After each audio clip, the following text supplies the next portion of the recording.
A rise in AI-generated books being sold on Amazon. There were over 200 ebooks in Amazon's Kindle store as of mid-February that listed ChatGPT as an author or co-author. There is even new subgenre on Amazon, which are books about using ChatGPT. Some had never imagined they could be a published author, but after learning about the ChatGPT artificial intelligence program, they figured an opportunity had landed in their lap. One author on Amazon used the AI software to create a 30-page illustrated children's ebook in a matter of hours. He's now offering it for sale on Amazon. Joining me now is Arthur Herman, Hudson Institute Senior Fellow. Now, I want to have a discussion on the topic of AI. We're seeing a renewed focus, sort of, on this area with ChatGPT taking the world by storm. But yes, can we be too reliant on AI? If we have AI think for us, do everything for us, would we lose our inherent abilities? Maybe just talk a little bit about that. Sure. Well, I think it's a pleasure to be back with you. Here's what I'm thinking we need to get straightened out is what we mean by rely upon. And we also, I think you have to have a very clear picture of what AI or artificial intelligence is really all about before we start disappearing down the science fiction hole of thinking that it's a means by which machines learn to think better and than human beings and eventually take over from human beings. But it's important to realize what AI really does. And in fact, really, it's not a technology at all.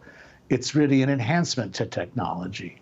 What it does is that it uses, it builds predictive modeling based on pattern recognition via machine learning applications. In other words, the more data you put into the machine learning process, the more accurate and the more precise those predictive models become.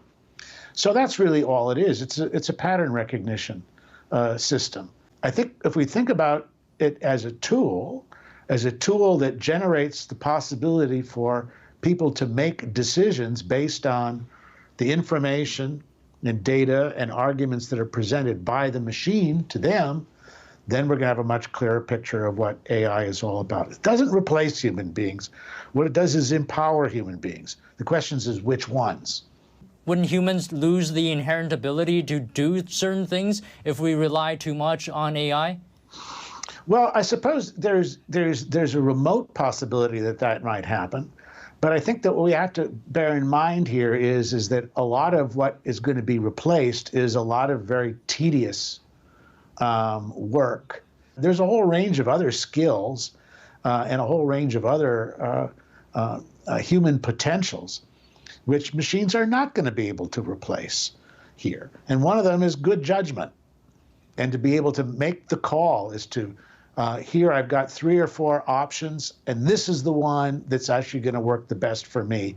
But at the same time, the decision is still yours. It's still someone, a human being, who's got to make that final call and make that final decision about it. And this is where I think we began to worry, where we do need to worry about, should we say, the dark side of AI.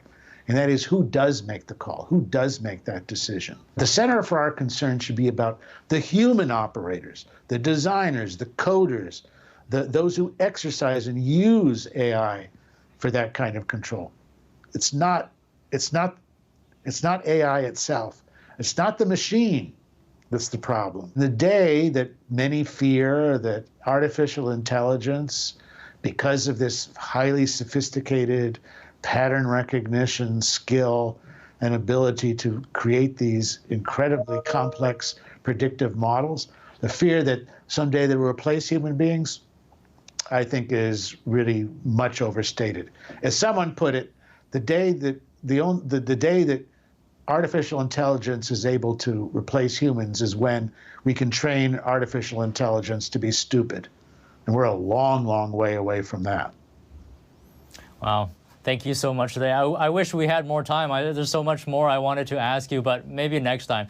Arthur Herman, always a pleasure to speak to you. It's been great. Thanks. Thank you.